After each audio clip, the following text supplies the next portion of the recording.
Good morning all of you. आज मैं एक नया चैप्टर आप लोग को रिवाइज करवा रहा हूँ। कंपनी लॉ के अंदर एक चैप्टर नंबर 5 है डॉक्ट्रीन्स। 4 डॉक्ट्रीन्स होते हैं कंपनी लॉ में जो मैं रिवाइज कराने जा रहा हूँ। देखो 2 पेज का, ज़्यादा नहीं है, छोटा सा है, डायग्राम वगैरह भी है, तो मैं एक बार रिवाइज करा रहा हूँ। पहले तो समझ लो डॉक्ट्रीन होता क्या है। इसका प्रोनाउंसिएशन डॉक्ट्रीन होता है, डॉक्ट्राइन नहीं होता, डॉक्ट्रीन। डॉक्ट्रीन किसी एक्ट में लिखा हुआ नहीं है, इसका कोई सेक्शन नंबर नहीं होता। कोर्ट के जजेस से पैदा होता है डॉक्ट्रीन। जब एक ही टाइप का मैटर बार बार कोर्ट में केस होता रहता है तो इससे कोर्ट का टाइम वेस्ट होता है। तो क्या होता है कि अदालत में जो जज बैठा है वो उस मैटर के लिए कुछ सेट ऑफ प्रिंसिपल्स बना देते हैं कि भाई इस मैटर पे आगे से आप लोग केस ना करें, उसके लिए मैं पहले से ही सेट ऑफ प्रिंसिपल्स बना देता हूं। तो फ्यूचर में जब ऐसा ही मैटर होगा तो आप उन प्रिंसिपल्स को फॉलो करना, काम हो जाएगा, आपको अदालत का दरवाजा खटखटाने की जरूरत नहीं है। कोई मना नहीं कर रहा, आप केस बाद में भी कर सकते हो, पर नहीं करोगे तो चलेगा, बिकॉज सेट ऑफ प्रिंसिपल्स आपके सामने, जजमेंट ऐसा ही आएगा। तो उन्हीं सेट ऑफ प्रिंसिपल से बनता है डॉक्ट्रीन। पहली डॉक्ट्रीन हमारे सामने है डॉक्ट्रीन ऑफ ऑल्टर ईगो या lifting of corporate veil. Alter ego का मतलब बेसिकली क्या होता है, सेम पर्सन।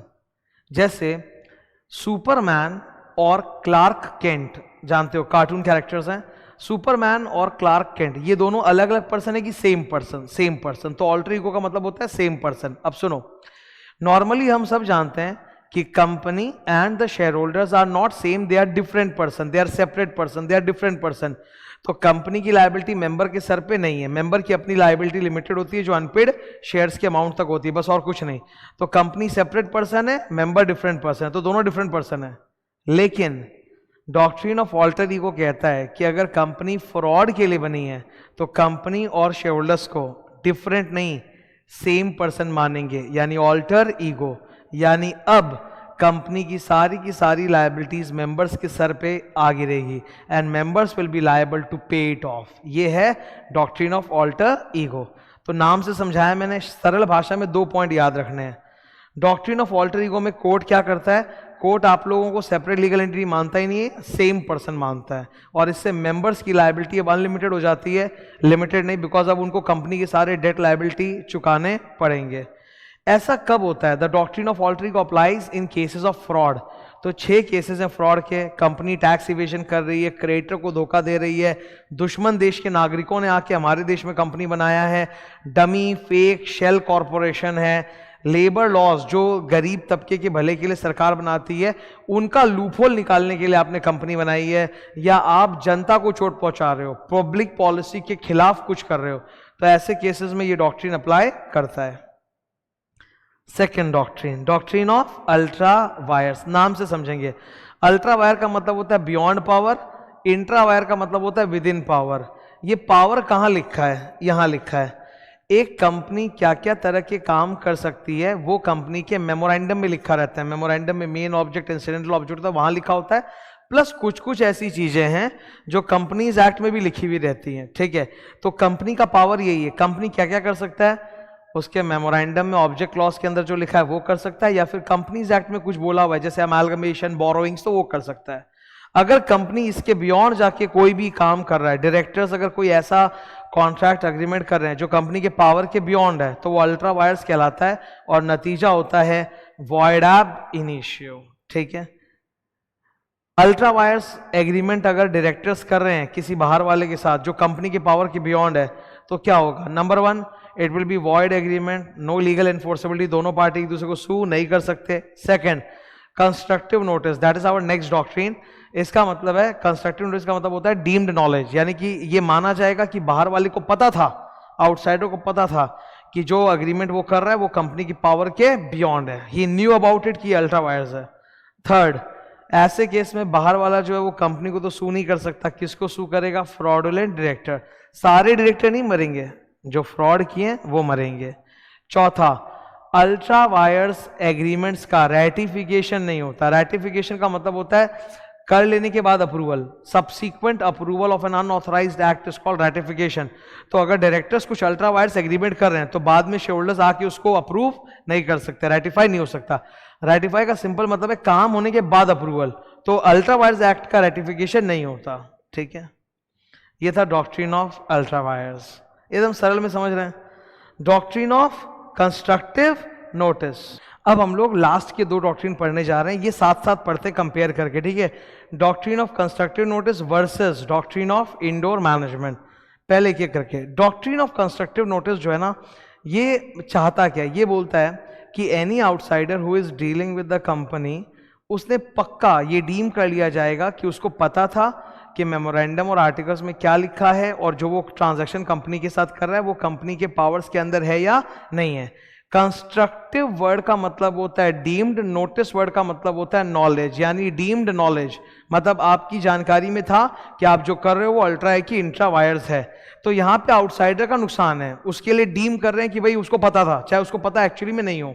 तो number 1 it is against outsider.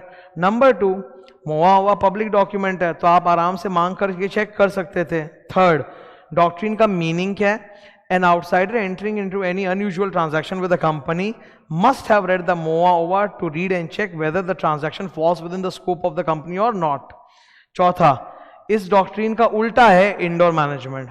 पांचवा, मेनली ये डॉक्ट्रिन किस चीज से संबंधित है, it is connected with the object clause in the memorandum. Okay, तो ये डॉक्ट्रिन ऑफ कंस्ट्रक्टिव नोटिस है।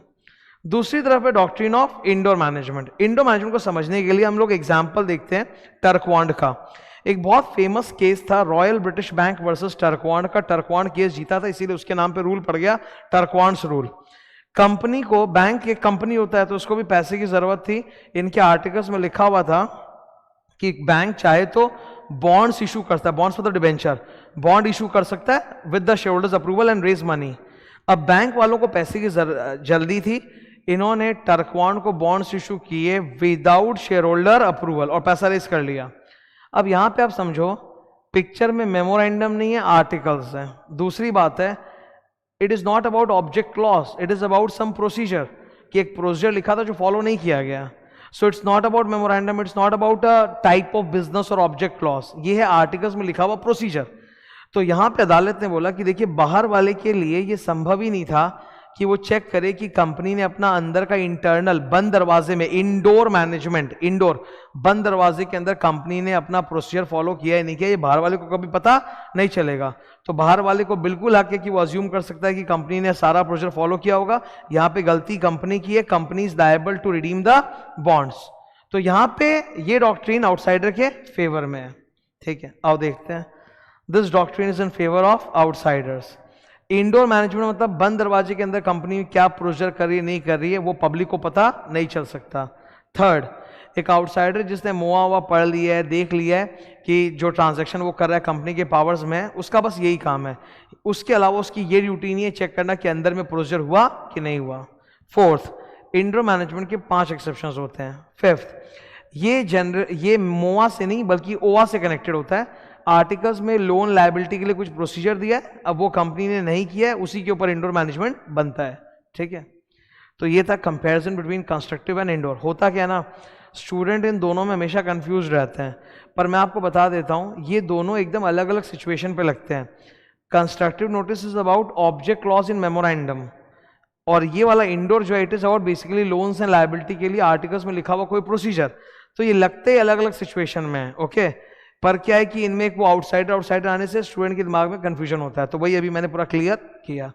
ये थे sir 4 doctrines, complete chapter 5 doctrines का एक रिवीजन। ये सारे रिवीजन में I put a lot of effort, तुमको फायदा हो, तुम बार बार रिवाइज करो, अच्छी तरह से याद होता रहेगा। और बाद में मैं क्या करूँगा ना, जब सारे कंपनी लॉ के एक एक करके चैप्टर हो जाएंगे तब उनको कंबाइन करके एक बड़ा रिवीजन भी पुट कर देंगे ताकि तुम्हारे रेफरेंस कर रहे, ठीक है। सो इन रिविजन्स में मुझे बहुत मेहनत करनी पड़ती है अलग से, apart from my regular 3 classes on daily basis. I hope you like all this, तुमको पसंद आए, तुमको यूजफुल हो, यही पर्पस है। Thank you.